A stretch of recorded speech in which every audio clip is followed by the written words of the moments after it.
السلام علیکم ورحمۃ اللہ وبرکاتہ۔ بسم اللہ الرحمن الرحیم، الحمد للہ رب العالمین والصلاة والسلام علی رسولہ الکریم محمد وعلی آلہ واصحابہ اجمعین، اما بعد۔ اعوذ باللہ من الشیطان الرجیم، بسم اللہ الرحمن الرحیم۔ وَإِن مِّنْ أَهْلِ الْكِتَابِ إِلَّا لَيُؤْمِنَنَّ بِهِ قَبْلَ مَوْتِهِ وَيَوْمَ الْقِيَامَةِ يَكُونُ عَلَيْهِمْ شَهِيدًا۔ وقال الله تبارك وتعالى وَإِنَّهُ لَعِلْمٌ لِلسَّاعَةِ فَلَا تَمْتَرُنَّ بِهَا وَاتَّبِعُونِ هَذَا صِرَاطٌ مُسْتَقِيمٌ وَلَا يَصُدَّنَّكُمُ الشَّيْطَانُ إِنَّهُ لَكُمْ عَدُوٌّ مُبِينٌ۔ جمعیت اہل حدیث اورنگ آباد کے ذمہ داران، اورنگ آباد کی اس مبارک مسجد توحید کے ذمہ داران، اورنگ آباد اور مضافات سے آئے ہوئے ہمارے احباب، بزرگان دین، نوجوانان ملت اسلامیہ اور چھوٹے چھوٹے بچوں، موضوع اگر دیکھا جائے تو اس کا بہت گہرا تعلق اورنگ آباد سے بھی ہے، اور اس مناسبت سے اورنگ آباد کی سرزمین پر اس موضوع کا میرے لیے منتخب کیا جانا یقیناً باہر کا ہونے کی حیثیت سے ایک چیلنج بھی ہے، لیکن دینی دلائل اور قرآن و سنت کے رجحانات، قرآن و سنت کے نصوص کی بنیاد پر آپ کے سامنے تھوڑی بہت باتیں بیان کرنے اور وضاحت کرنے کی کوشش کروں گا۔ موضوع جیسا کہ وضاحت کی گئی، عیسیٰ اور مہدی علیہم السلام سے متعلق قرآن و سنت میں وارد بشارتیں اور شکیل بن حنیف کا فتنہ۔ شکیل بن حنیف کا فتنہ یہ موضوع کا اور آج کے خطاب کے عنوان کا اہم پہلو ہے۔ میں بشارتوں پر تمہید میں تھوڑی بہت گفتگو کر کے اصل موضوع کی جانب منتقل ہوں گا، اور معذرت چاہوں گا کہ میرا جو وقت ہے صحت کی خرابی کی وجہ سے شاید وہ وقت مکمل نہ کر سکوں، لیکن کوشش یہ کروں گا کہ رب کائنات کی نصرت و توفیق سے موضوع کی مکمل وضاحت کی جا سکے۔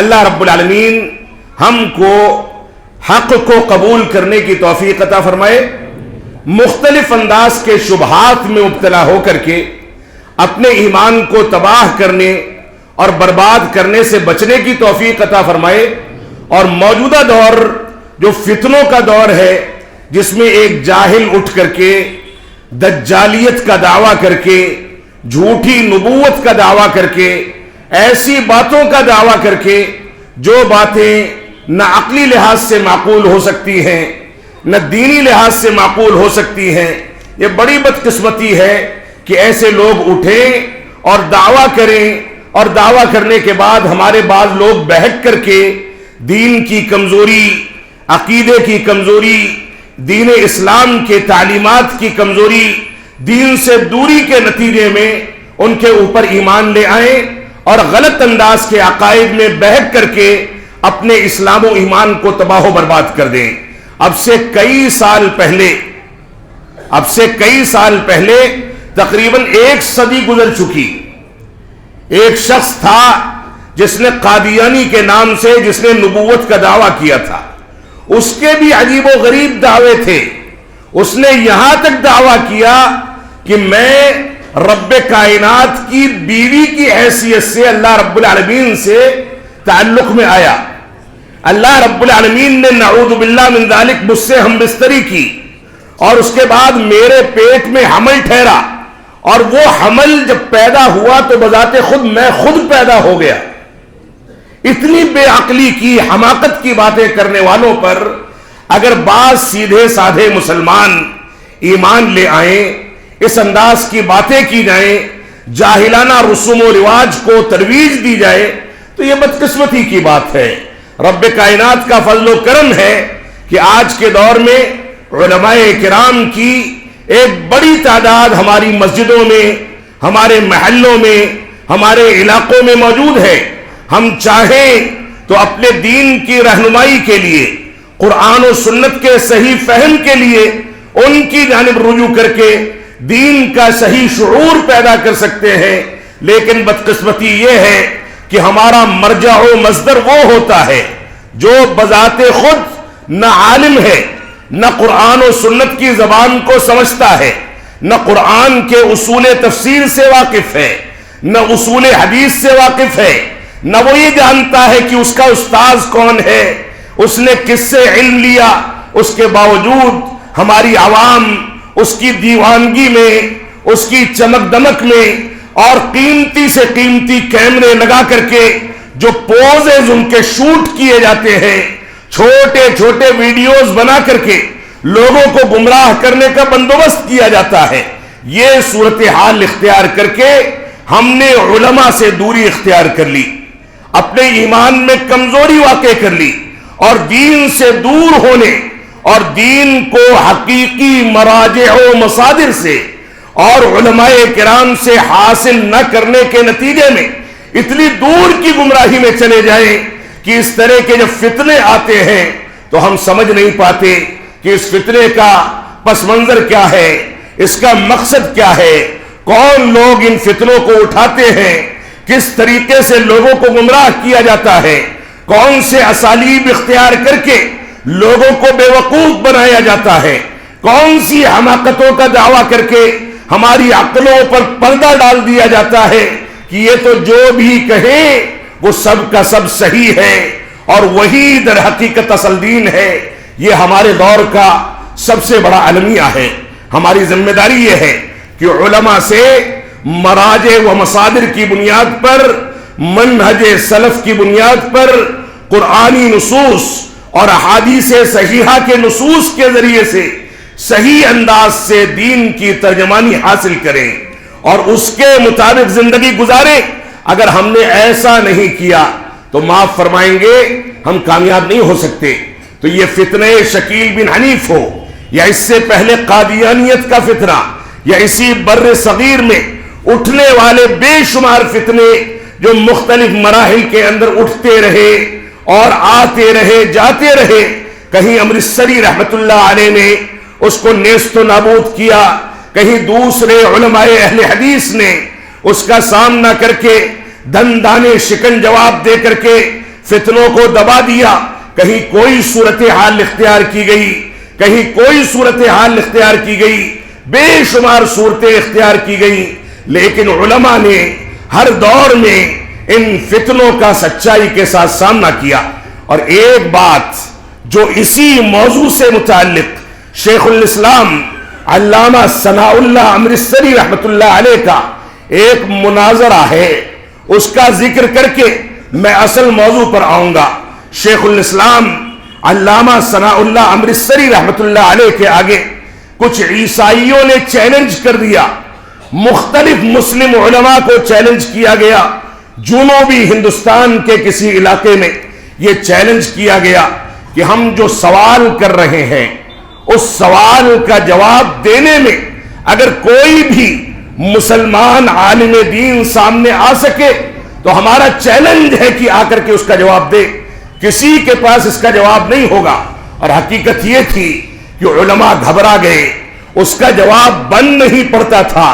دلائل کی روشنی میں عیسائیوں کو مطمئن نہیں کیا جا سکتا تھا.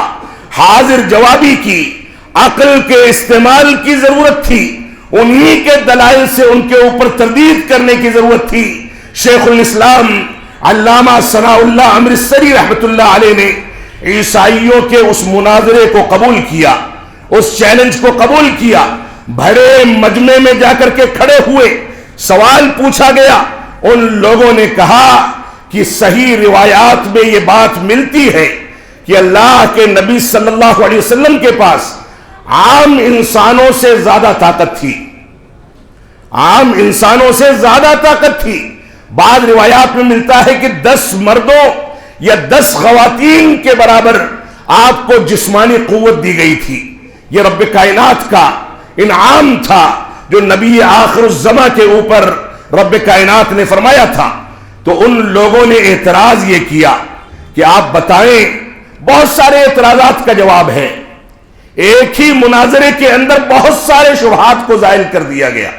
ان لوگوں نے اعتراض یہ کیا کہ آپ یہ بتائیں کہ عائشہ صدیقہ رضی اللہ تعالی عنہا جب رخصت ہو کر کے رسول اکرم صلی اللہ علیہ وسلم کے عقد میں گئیں تو ایسی صورت میں ایک 9 سال کی بچی کے اندر اتنی قوت کیسے پیدا ہوئی کہ وہ 10 مردوں کی طاقت رکھنے والے محمد الرسول اللہ صلی اللہ علیہ وسلم کی طاقت کو ہم بستری کے وقت برداشت کر سکے. بڑا احمقانہ سوال تھا. مسلمانوں کے جذبات کے ساتھ کھلواڑ تھا. غلط انداز کی گفتگو تھی. غلط انداز کا اتہام تھا. تو شیخ الاسلام علامہ ثناء اللہ امرتسری رحمت اللہ علیہ نے فرمایا کہ ہاں ہمارا اعتقاد ہے, ہماری احادیث میں اس بات کی صراحت ملتی ہے کہ رخصتی کے وقت اما عائشہ صدیقہ رضی اللہ تعالیٰ کی عمر 9 برس تھی, اور عربوں میں 9 برس کی بچیاں بالغ ہو جاتی ہیں. آج بھی بالغ ہو جاتی ہیں, پہلے بھی بالغ ہو جایا کرتی تھی. اور وہ رب کائنات جس نے اس شادی کو سازگار بنایا, جب اس کی مرضی موجود ہے تو ایسی صورت میں عمر کے فرق سے ہم کو کوئی فرق نہیں پڑتا. ہماری عقل میں آئے نہ آئے, جو چیز پاکیزہ طریقے پر دین اسلام کے اصول پر فطری طریقے پر انجام دے دی گئی, اس چیز پر ہم پورا یقین رکھتے ہیں. تو فرمایا کہ میں تمہارے اس سوال کا جواب تمہارے ایک عقیدے سے دینا چاہتا ہوں. میرے جواب سے پہلے میرے سوال کا جواب دو. فرمایا یہ بتاؤ کہ عیسیٰ علیہ السلام تمہاری نظر میں کیا ہیں؟ ان لوگوں نے کہا عیسیٰ اللہ کے بیٹے ہیں. فرمایا مریم کون ہے؟ فرمایا مریم عیسیٰ کی ماں ہے.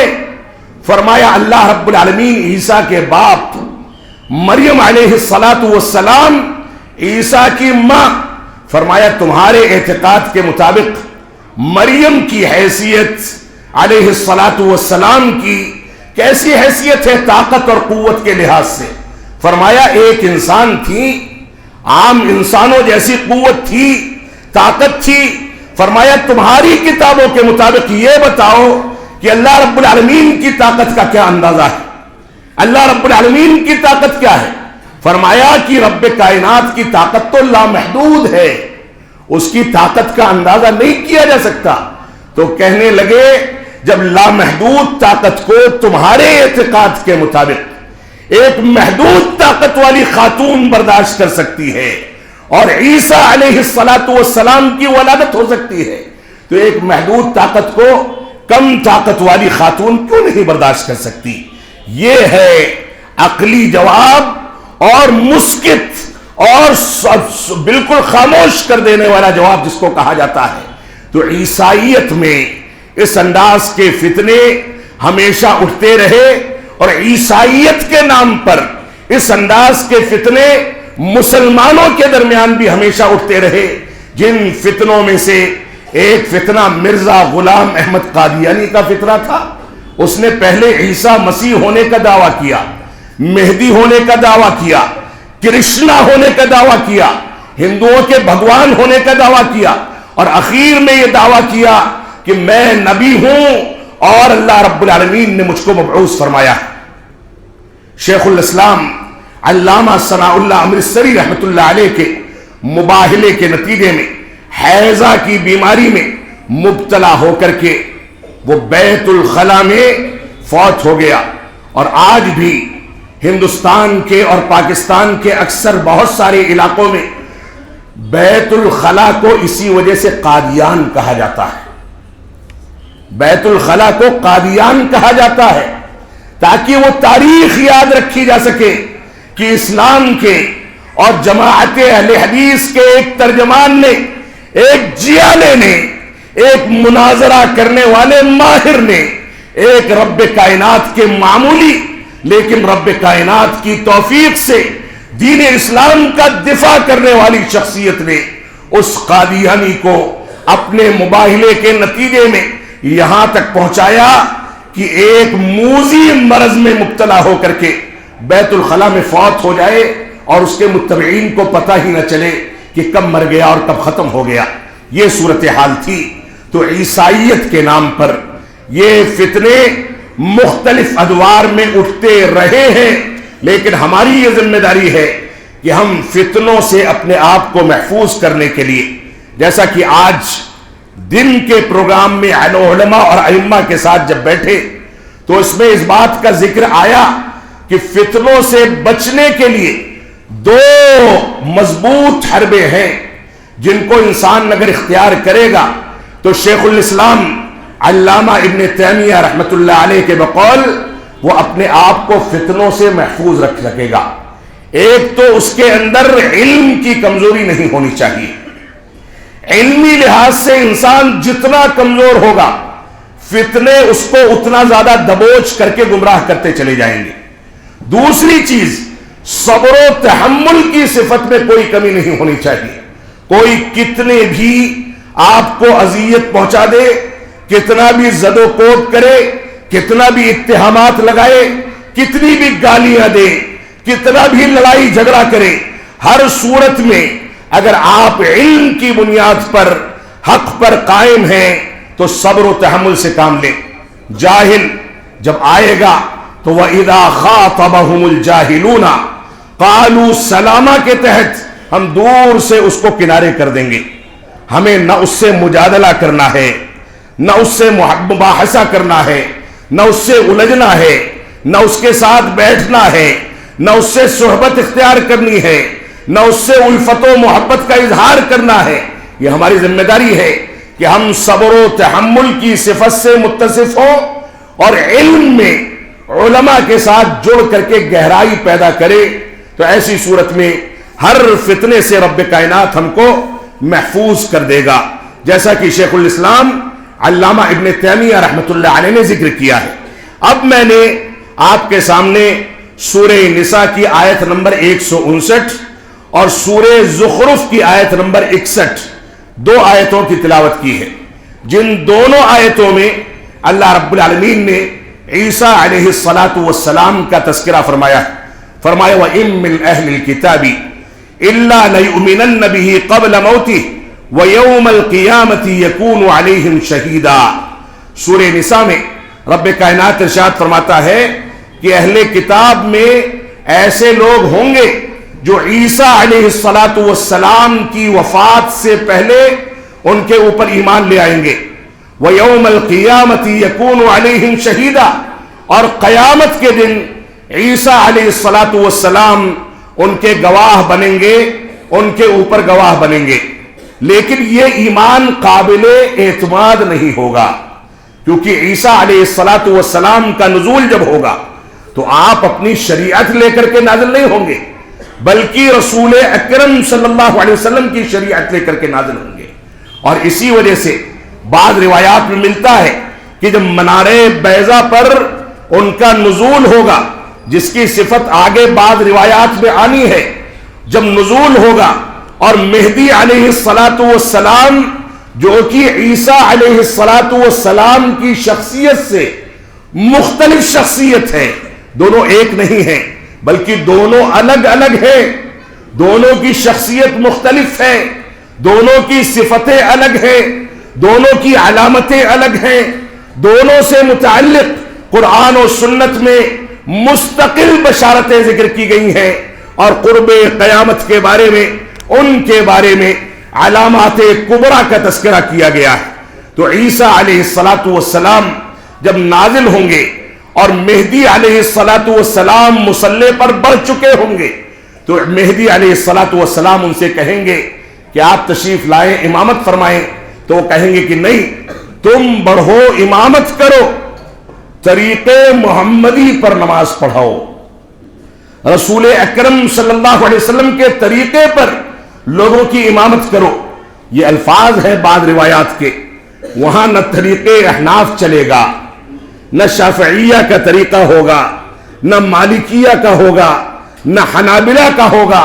وہاں وہی طریقہ ہوگا جس کو آخری طریقہ 1400 سال پہلے الیوم اکملت لکم دینکم وَأَتْمَمْتُ عَلَيْكُمْ نِعْمَتِي وَرَضِيتُ لَكُمُ الْإِسْلَامَ دِينًا، اس آیت کریمہ کے نزول کے ساتھ جس کو آخری اور حتمی طریقہ قرار دے دیا گیا، قیامت تک اسی کے ذریعے ہدایت پانے والا آخرت میں کامیاب ہوگا، اور اس سے ہٹ جانے والا جتنا ہٹے گا اتنی گمراہی پر چلتا چلا جائے گا اور گمراہ اور تباہ ہوتا چلا جائے گا۔ تو اللہ کے نبی صلی اللہ علیہ وسلم کے طریقے پر نماز پڑھانے کا حکم دیں گے کہ تم امامت کرو، اور طریقے رسول یعنی طریقے محمدی پر عبادات کی امامت کراؤ۔ اس کے بعد دوسری آیت جو میں نے آپ کے سامنے پیش کی ہے، اس میں بلکہ اس آیت کریمہ میں اگر مفسرین کی تفسیر میں آپ جائیں گے تو یہاں پر دو صیغے استعمال کیے گئے ہیں، إِلَّا لَيُؤْمِنَنَّ بِهِ قَبْلَ مَوْتِهِ، بِهِ کا صیغہ اور قبل موتہ کا صیغہ، ان دونوں کے بارے میں مفسرین کا اتفاق ہے کہ یہ دونوں کے دونوں صیغے، دونوں ضمائر عیسیٰ علیہ السلام کی جانب لوٹتے ہیں۔ اور دوسری آیت کریمہ میں اللہ رب العالمین نے فرمایا وَإِنَّهُ لَعِلْمٌ لِلسَّاعَةِ فَلَا تَمْتَرُنَّ بِهَا، عیسیٰ علیہ السلام بلا شبہ قیامت کی نشانیوں میں سے ایک نشانی ہے، اس میں کوئی شک و شبہ کی گنجائش نہیں ہے کہ عیسیٰ علیہ السلام قیامت کی بڑی علامتوں میں سے ایک علامت ہے۔ قرب قیامت میں ان کا نزول ہوگا۔ اللہ رب العالمین نے ان کو موت نہیں دی تھی، ایسے ہی آسمان پر اٹھا لیا تھا، نازل ہوں گے، اپنے مشن کی تکمیل کریں گے، اس کے بعد ان کی وفات ہوگی اور مہدی علیہ السلام ان کا جنازہ پڑھائیں گے۔ یہ بعض روایات سے اس کا بھی ثبوت ملتا ہے۔ تو فرمایا وَإِنَّهُ لَعِلْمٌ لِلسَّاعَةِ، عیسیٰ علیہ السلام بلا شبہ قیامت کی ایک علامت ہے۔ فَلَا تَمْتَرُنَّ بِهَا، اے لوگوں اس کے بارے میں شبہات میں نہ پڑ جانا۔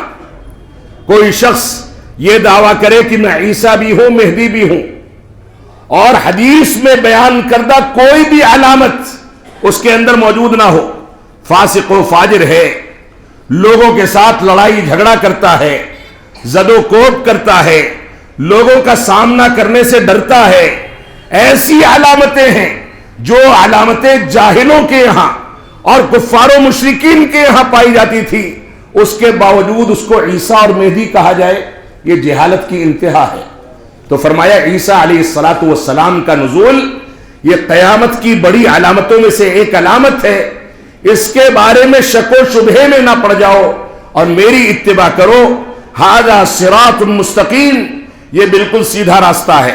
وَلَا يَصُدَّنَّكُمُ الشَّيْطَانُ، دیکھیے قرآن مجید کی تعبیر کو دیکھیں، قرآن مجید کیسے ایک جانب ایک چیز کی خبر دے رہا ہے اور دوسری جانب ان تمام کے تمام خدشات کو باقاعدہ تردید کر کے ان کو ملیمیٹ کر رہا ہے جو خدشات آگے آنے والے دور میں پیدا ہو سکتے ہیں۔ فرمایا وَلَا يَصُدَّنَّكُمُ الشَّيْطَانُ، شیطان تم کو ان چیزوں سے روک نہ پائے، ان نقائد پر یقین کرنے سے روک نہ پائے۔ إِنَّهُ لَكُمْ عَدُوٌّ مُبِينٌ، یہ شیطان تمہارا کھلا دشمن ہے۔ عیسیٰ علیہ السلام کا نزول قیامت کی علامتوں میں سے، اور رب کائنات نے وارننگ دے دی کہ عیسیٰ علیہ السلام کے بارے میں کوئی اس طرح کا دعویٰ کرے تو شیطان کے بہکاوے میں آ کر کے، جو شیطان تمہارا کھلا دشمن ہے، اس کے بہکاوے میں آ کر کے اپنے عقیدے اور اپنے منہج کو تباہ مت کرنا، اپنے ایمان کو ضائع نہ کرنا۔ یہاں شیطان رجیم سے دور رہنے کا رب کائنات نے حکم دے دیا۔ اسی طریقے سے عیسیٰ اور مہدی علیہ السلام کے بارے میں جو بشارتیں صحیح احادیث کے اندر وارد ہوئی ہیں، جن احادیث کی تعداد تقریباً 40 کے قریب ہے، تقریباً 40 کے قریب ہے، جن میں سے بہت ساری حدیثیں ایسی ہیں جو صحیح بخاری اور صحیح مسلم کی شرط پر صحیح ہیں، ورنہ عام طور سے سندن ساری روایتیں صحیح ہیں جو 35-40 کے قریب ہیں، ان کے اندر مختلف انداز کی علامتوں کا، مختلف انداز کی بشارتوں کا تذکرہ کیا گیا۔ ابو ہریرہ رضی اللہ تعالیٰ عنہ فرماتے ہیں والذی نفسی بیدہ لیوشکن ان ینزل فیکم ابن مریم، فرمایا کہ اللہ کے نبی صلی اللہ علیہ وسلم کا فرمان ہے کہ اس ذات کی قسم جس کے ہاتھ میں میری جان ہے، ان قریب تم میں عیسیٰ علیہ السلام نازل ہوں گے عادل حاکم بن کر کے، انصاف پسند حاکم بن کر کے، اور اس کے بعد کہتے ہیں کہ فَيَكْسِرُ الصَّلِيبِ، وہ صلیب کو توڑیں گے۔ عیسائیوں کی علامت جو صلیب ہے، جو کراس کا نشان ہے، اس کو توڑ کر کے ضائع کر دیں گے۔ اور اس کے بعد فرمایا وَيَقْتُلُ الْخِنْزِيرَ، عیسائیوں نے خنزیر کو اپنے لیے حلال اور مقدس جو بنا لیا ہے، اس خنزیر کو قتل کر دیں گے۔ اور اس کے بعد کہا وَيَضَعُ الْحَرْبَ، جنگ کو ختم کر دیا جائے گا۔ جب آئیں گے تو جنگ اور جہاد کو ختم کر دیا جائے گا۔ وَيَفِيضُ الْمَالِ، اور مال اتنا زیادہ بڑھ جائے گا کہ اس کو قبول کرنے والا کوئی نہیں ہوگا، یعنی فقراء اس دنیا سے مفقود ہو جائیں گے۔ علامتیں آپ سنتے رہیں اور موجودہ دور پر تطبیق دے کر کے اس کو سمجھتے رہیں کہ یہ جھوٹے کذاب و دجال کتنے سچے ہیں۔ اس کے بعد فرمایا کہ مال اتنا زیادہ بڑھ جائے گا کہ کوئی قبول کرنے والا نہیں ہوگا، حتی تکون السجدہ الواحدہ خیرا من الدنیا وما فیہا، وہ دور ایسا دور ہوگا، اتنا زیادہ فتنے ہوں گے کہ ایک سجدہ کر لینا دنیا وما فیہا سے کہیں زیادہ بہتر ہوگا۔ ابھی تو رب کائنات کی توفیق سے ہم قیام اللیل کا اہتمام بھی کر سکتے ہیں، سنت رواتب کا اہتمام بھی کر سکتے ہیں، نوافل کا اہتمام بھی کر سکتے ہیں، قرآن و سنت کی تلاوت بھی کر سکتے ہیں، نمازوں کا قیام بھی کر سکتے ہیں، مسجدوں کی تعمیر بھی کر سکتے ہیں، جمع ہو کر کے قال اللہ اور قال الرسول کی صداؤں کو سن بھی سکتے ہیں، لیکن وہ دور اتنا زیادہ فتنوں کا دور ہوگا کہ صرف ایک سجدہ دنیا وما فیہا سے کہیں زیادہ بہتر ہوگا۔ یہ بھی ایک علامت ہے، ایک بشارت ہے۔ اور اس کے بعد فرمایا ثم یقول ابو ہریرہ رضی اللہ تعالیٰ اس روایت میں فرماتے ہیں آگے راوی حدیث اقرؤوا ان شئتم، اگر چاہو تو رب کائنات کی اس آیت کی تلاوت کر لو وَإِن مِّنْ أَهْلِ الْكِتَابِ إِلَّا لَيُؤْمِنَنَّ بِهِ قَبْلَ مَوْتِهِ وَيَوْمَ الْقِيَامَةِ يَكُونُ عَلَيْهِمْ شَهِيدًا۔ یہ صحیح بخاری اور صحیح مسلم کی روایت ہے۔ اس روایت میں کیا کیا باتیں بتائی گئی اس کا اعادہ کر دینا مناسب سمجھتا ہوں۔ پہلی بات کہ انصاف پسند عدل کرنے والے حاکم بن کر کے عیسیٰ علیہ السلام نازل ہوں گے۔ آج کے دور میں دعویٰ کرنے والے کتنے انصاف پسند ہیں، کتنا زیادہ عدل کرتے ہیں، لوگوں کا کتنا سامنا کرتے ہیں، کون سا تقوی اور پرہیزگاری ہے، ان علامتوں میں سے کون سی علامت ظاہر ہو گئی، آپ خود فیصلہ کر لیں۔ تو فرمایا پہلی بات یہ ہے کہ انصاف پسند اور عدل و انصاف کرنے والے حاکم بن کر کے نازل ہوں گے۔ صلیب کو توڑ دیں گے۔ کس نے صلیب کو توڑا ہے آپ خود اس بات کا جائزہ لے لیں۔ خنزیر کو قتل کریں گے، کتنے خنزیر قتل کر دیے گئے آپ خود اس بات کا جائزہ لے لیں۔ جنگ کو ختم کر دیں گے، یعنی کوئی کافر اور ذمی نہیں رہے گا۔ جنگ کو ختم کر دیں گے یعنی کوئی ذمی، یعنی ٹیکس دے کر کے مسلمانوں کی حکومت کے تحت زندگی گزارنے والا کوئی ذمی یا کوئی کافر نہیں رہے گا، بلکہ سارے کے سارے لوگ مسلمان ہو چکے ہوں گے۔ جیسا کہ محدثین نے اس ٹکڑے کی تفسیر اور شرح میں اس بات کا تذکرہ کیا ہے۔ آج کے دور میں آپ کیا کافروں کو بھی مسلمان مانتے ہیں، ذمیوں کو بھی مسلمان مانتے ہیں؟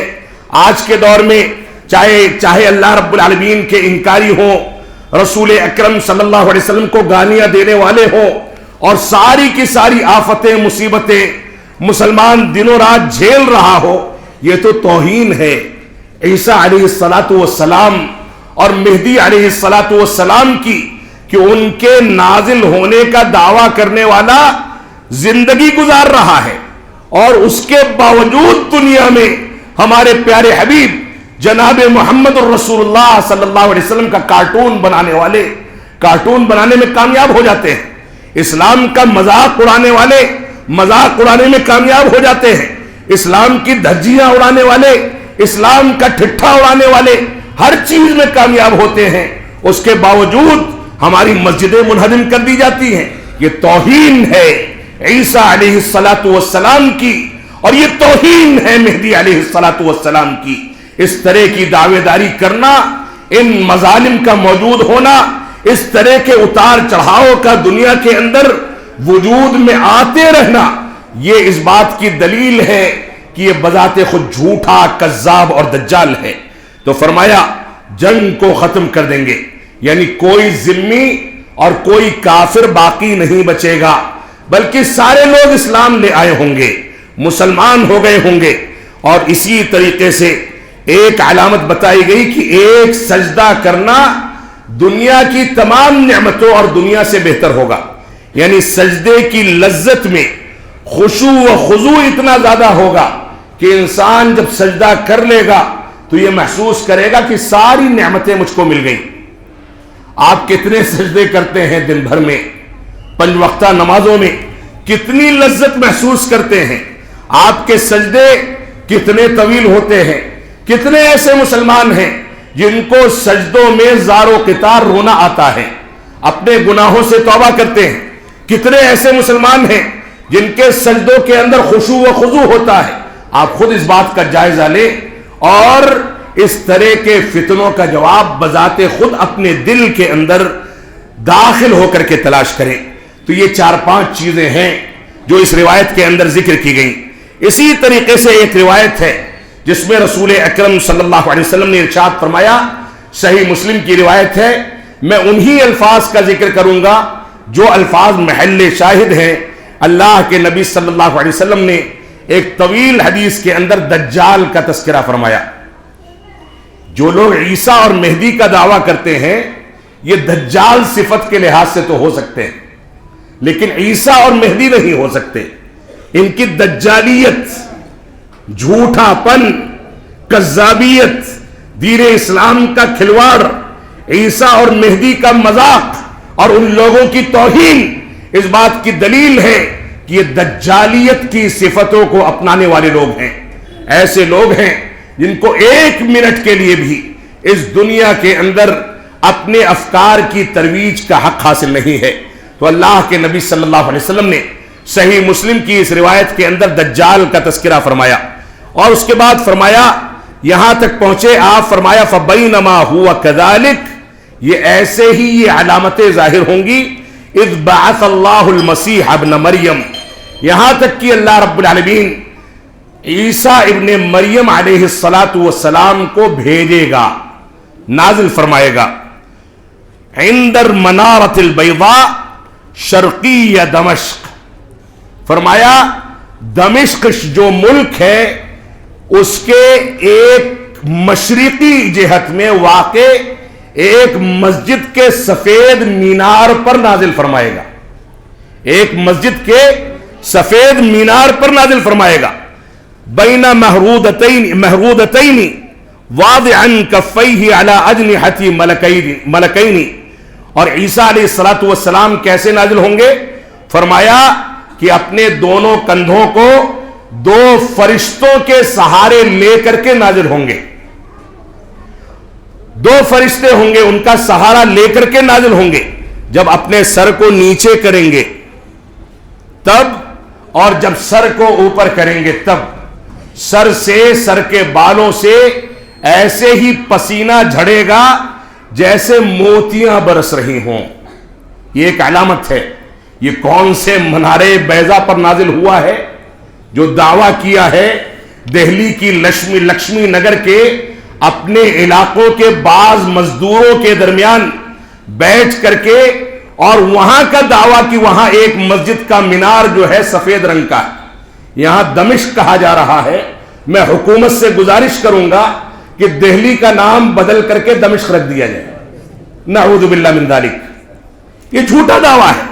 تو فرمایا کہ دمشق کے منارے پر جو کہ سفید منارہ ہوگا اس پر نازل ہوں گے، دو فرشتوں کا سہارا لے کر کے نازل ہوں گے، سر کو نیچے کریں گے، اوپر کریں گے تو پسینہ موتیوں کے مانند جھڑے گا۔ اس روایت میں جن چیزوں کا ذکر کر دیا گیا اس کی بھی تفصیل میں بیان کر دوں۔ پہلی بات کہ دمشق کی جامع مسجد کے مشرقی مینارے پر، یعنی مسجد کا جو مشرقی مینارہ ہوگا اس پر اتریں گے، ایک علامت۔ دوسری بات بتائی گئی کہ اپنے دونوں ہاتھوں کو فرشتوں کے کندھوں پر رکھ کر کے نازل ہوں گے۔ یہ کون سے کذابوں کے کندھے پر رکھ کر کے نازل ہوا ہے، کون سے دجالوں کے کندھوں پر رکھ کر کے نازل ہوا ہے، یہ جواب وہی دے گا۔ کون سا فرشتہ آیا، کون سے موتیوں کے مانند پسینہ اس کے بال سے جھڑا، یہ ساری کی ساری جھوٹی اور لوگوں کو گمراہ کرنے والی باتیں ہیں۔ تو اپنے دونوں ہاتھوں کو فرشتوں کے کندھے پر رکھے ہوئے ہوں گے۔ تیسری علامت بتائی گئی کہ جب سر کو جھکائیں گے تو بوندیں ٹپکیں گی، اور جب سر کو اٹھائیں گے تو ایسی صورت میں موتی کے مانند قطرے نکلیں گے۔ یہ چند علامتیں اس روایت کے اندر رسول اکرم صلی اللہ علیہ وسلم نے ذکر فرمائی ہیں، جو صحیح مسلم کی روایت ہے، جو اصح الکتب بعد کتاب اللہ، یعنی صحیح بخاری کے بعد سب سے زیادہ عظیم ترین اور سب سے زیادہ صحیح ترین کتاب ہے، جس کی روایتوں پر کسی انداز کا شبہ کرنے کی گنجائش موجود نہیں ہے۔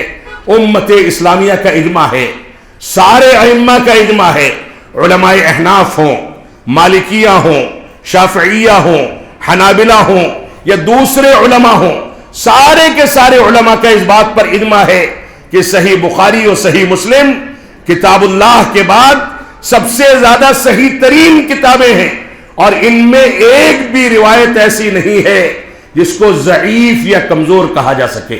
اس روایت کی کتاب کے اندر، اس کتاب کی روایت کے اندر اس چیز کا تذکرہ موجود ہے۔ مہدی علیہ السلام کے اوصاف، یہ عیسیٰ علیہ السلام کے بارے میں بشارتیں تھیں جو مستقل بشارتیں ہیں۔ اب مہدی علیہ السلام جو عیسیٰ علیہ السلام سے مختلف شخصیت کے حامل ہیں، دوسری شخصیت ہے، دونوں ایک نہیں ہیں بلکہ دونوں مختلف ہیں۔ ان کے بارے میں احادیث میں کیا بشارتیں ملتی ہیں آپ اس کو بھی سن لیں۔ مہدی علیہ السلام کے اوصاف میں یہ اللہ کے ولی ہیں، نبی نہیں ہیں۔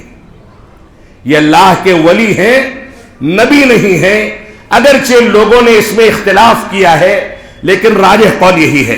مہدی علیہ السلام کے بارے میں صحیح روایات میں ملتا ہے کہ وہ اہل بیت میں سے ہوں گے، اہل بیت میں سے ہوں گے، یعنی اللہ کے نبی صلی اللہ علیہ وسلم کے خاندان سے ہوں گے، فاطمہ علیہ السلام کی اولاد میں سے ہوں گے، ان کی نسل میں سے ہوں گے۔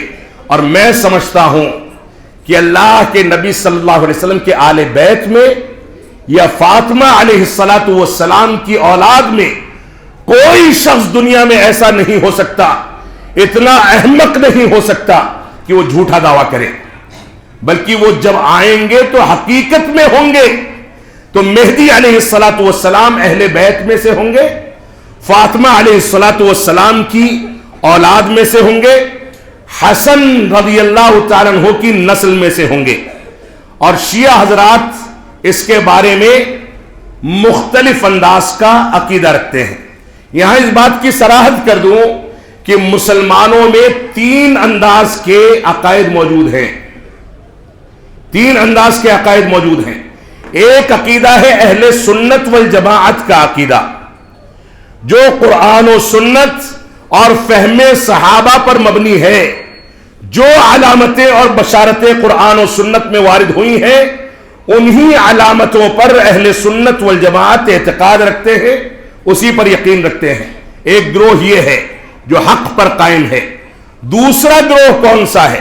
جو مہدی علیہ السلام کا سرے سے انکار کرتا ہے، سرے سے انکار کرتا ہے اور یہ کہتا ہے کہ جس کے اندر بھی اصلاح اور دعوت و تبلیغ کی صفات پائی جائیں وہ مہدی ہو سکتا ہے. اور میں نام لوں گا تو بڑا کڑوا لگے گا، یہ اعتقاد ہے جماعت اسلامی اور اخوان المسلمین کا. وہ یہاں تک نام لے کر کے اپنی کتابوں میں کہتے ہیں کہ مودودی صاحب بھی مہدی کے درجے پر فائز ہو سکتے ہیں کیونکہ انہوں نے اصلاح کا کام کیا ہے. یہ ان لوگوں کا اعتقاد ہے.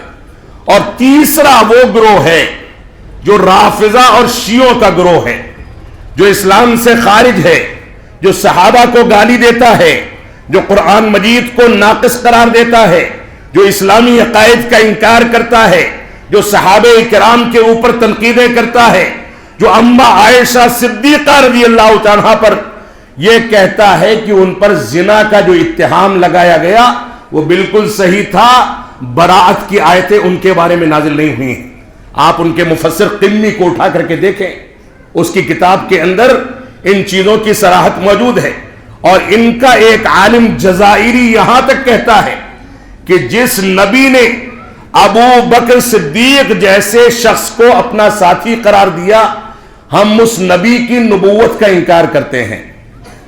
اور اس نبی کو جس اللہ نے اپنا نبی بنایا، جس نبی نے ابو بکر صدیق جیسے شخص کو اپنا ساتھی بنایا یا اپنا خلیفہ بنایا، ہم اس اللہ کا بھی انکار کرتے ہیں.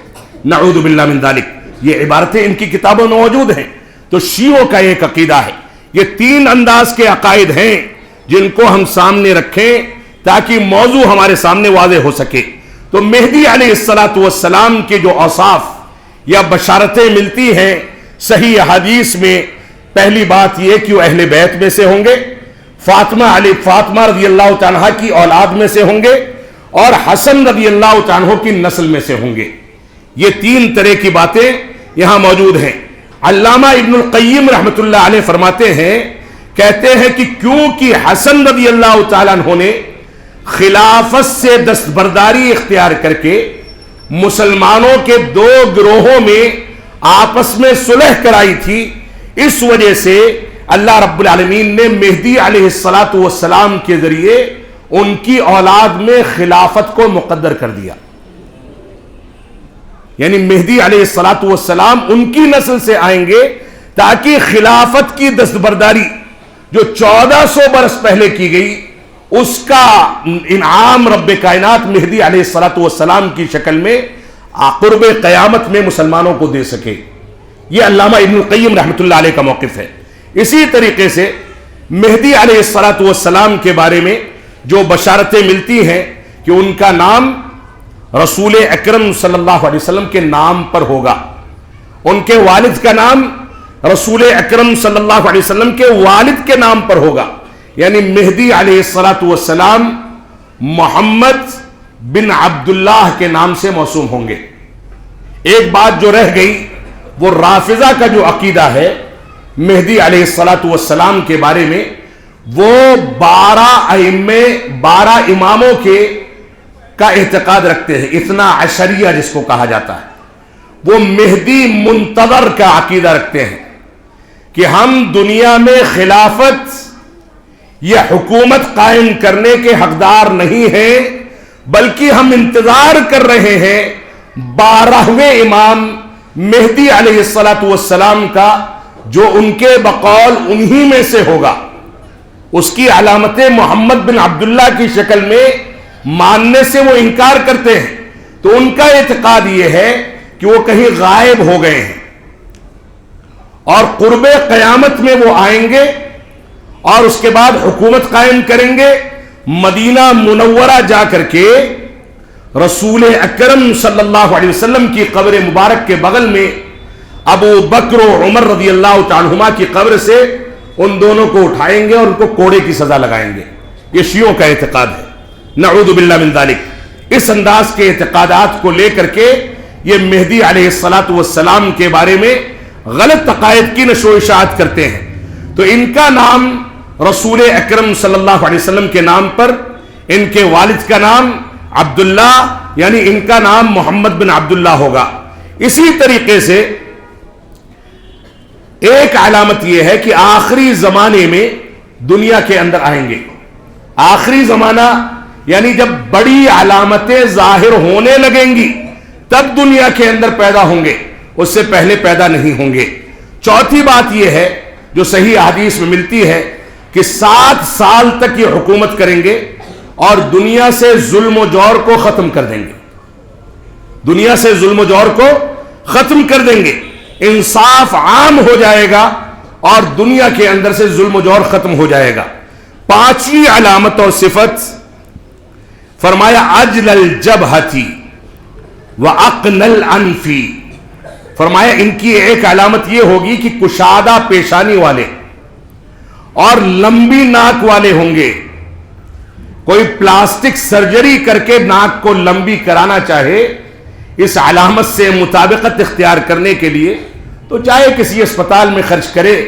لمبی ناک ان کی ایک علامت ہے اور چوڑی پیشانی یہ بھی ان کی ایک علامت ہے جو پلاسٹک سرجری سے بھی نہیں ہو سکتی. پیشانی تو قدرتی طور پر چوڑی ہوتی ہے. اللہ رب العالمین ہم کو حق سمجھنے کی توفیق عطا فرمائے. 6ٹھی علامت یہ ہے کہ دجال اور عیسیٰ علیہ السلام سے پہلے ان کا ظہور ہوگا. دجال اور عیسیٰ علیہ السلام سے پہلے ان کا ظہور ہوگا.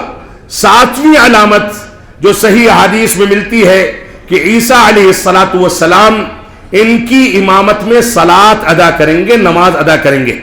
سب مسلمان ہو چکے ہوں گے اور کوئی کافر نہیں بچے گا.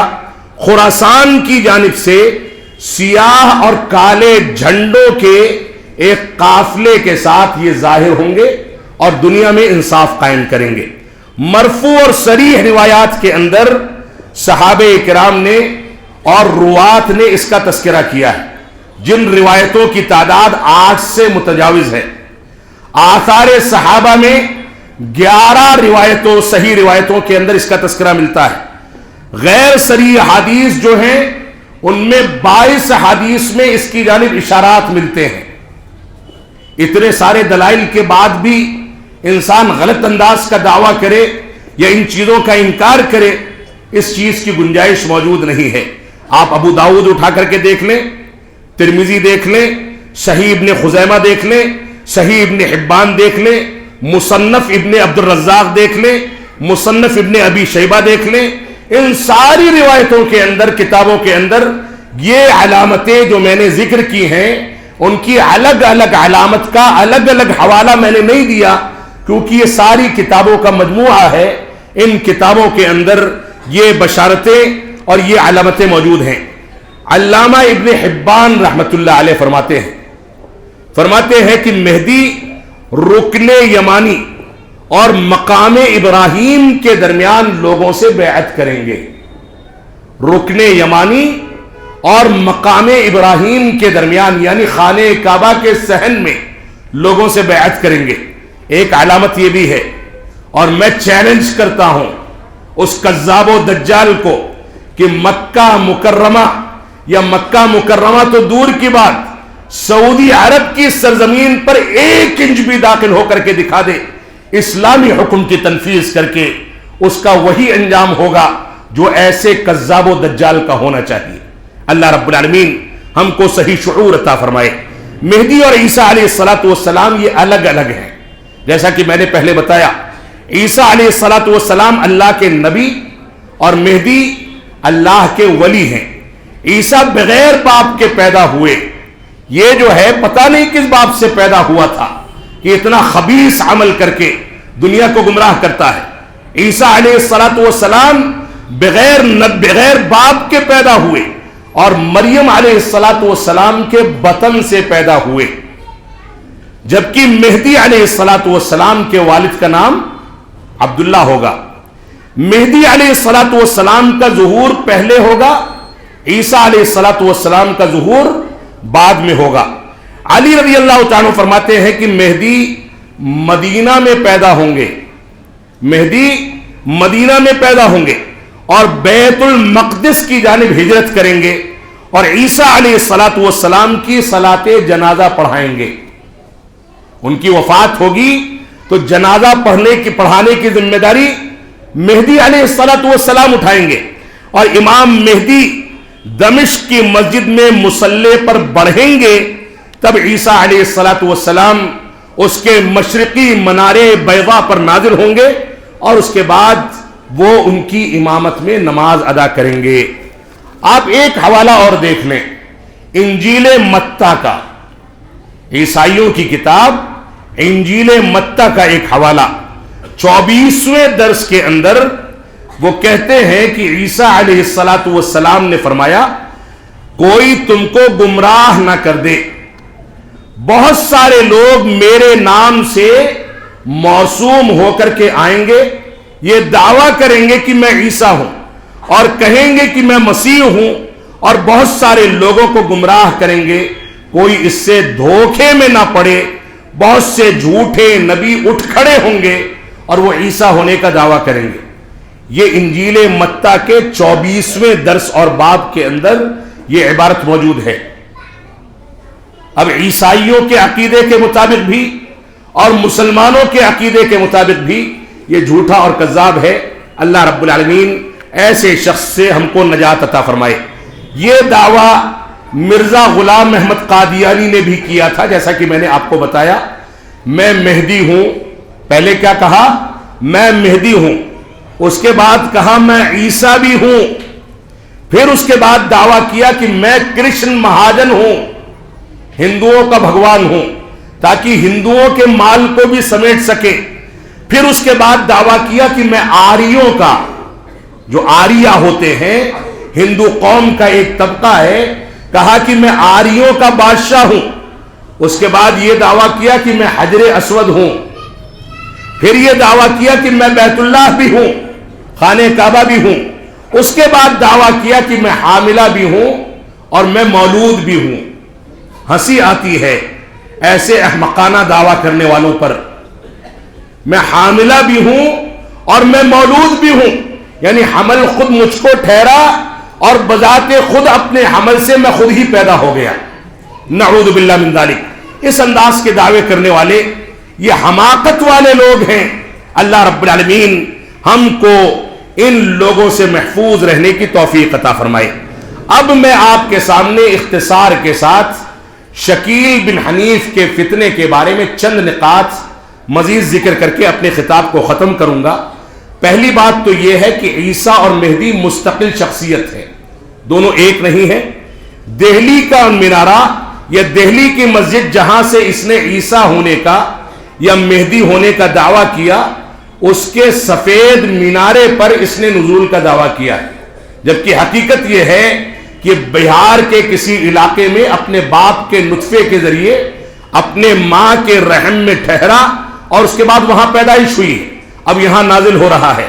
نعوذ باللہ من ذالک۔ اسی طریقے سے یہ فی الحال اسی علاقے میں رہتا ہے، جیسے کہ ہمارے مسلمان بھائی جانتے ہیں۔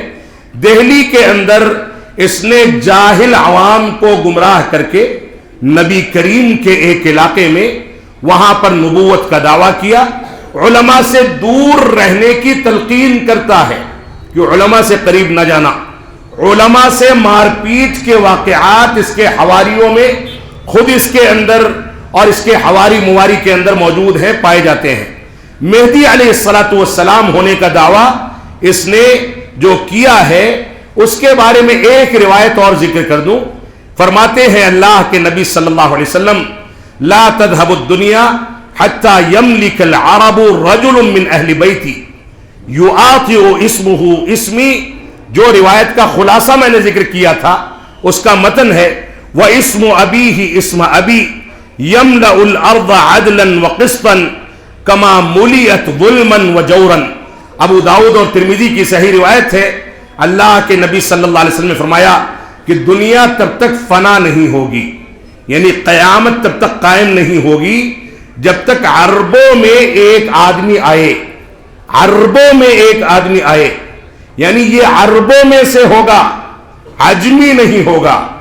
عرب دنیا میں پیدا ہونے والا، عرب خاندان کا چشم و چراغ، یہ مہدی علیہ الصلوۃ والسلام کے بارے میں کہا گیا کہ عربوں میں ایک شخص کی بادشاہت ہوگی جو میرے اہل بیت میں سے ہوگا، اس کا نام میرے نام پر اور اس کے باپ کا نام میرے باپ کے نام پر ہوگا.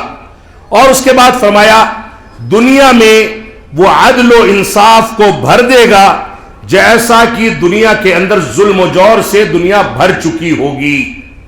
یہ پیشین گوئی رسول اکرم صلی اللہ علیہ وسلم نے فرمائی جو ابو داؤد اور ترمذی کی صحیح روایت کے اندر موجود ہے. اس طرح کی روایتوں سے بھی اس کی تردید ہوتی ہے. اور عیسیٰ علیہ السلام کے بارے میں آپ کے سامنے بہت ساری چیزیں بیان کر دی گئی. آپ دیکھیں رسول اکرم صلی اللہ علیہ وسلم کا فرمان ہے لا تقوم الساعہ حتی یبعث دجالون کذابون کلہم یزعم انہ رسول اللہ. اللہ کے نبی صلی اللہ علیہ وسلم کا فرمان ہے, صحیح بخاری کی روایت ہے کہ قیامت اس وقت تک قائم نہیں ہوگی جب تک 30 کے قریب دجال اور کذاب پیدا نہ ہو جائیں. 30 کے قریب دجال اور کذاب پیدا نہ ہو جائیں. ان میں سے ہر ایک یہ دعویٰ کرے گا کہ وہ اللہ کا نبی اور رسول ہے. یہ انہی دجالوں اور کذابوں میں سے ایک شخص ہے جس نے آج کے دور میں اس بات کا دعویٰ کیا ہے. اللہ رب العالمین ہم کو ایسے باطل افکار سے بچنے اور دور رہنے کی توفیق عطا فرمائے. رب کائنات ہم کو توفیق عطا فرمائے کہ ہم قرآن و سنت کے مطابق زندگی گزاریں.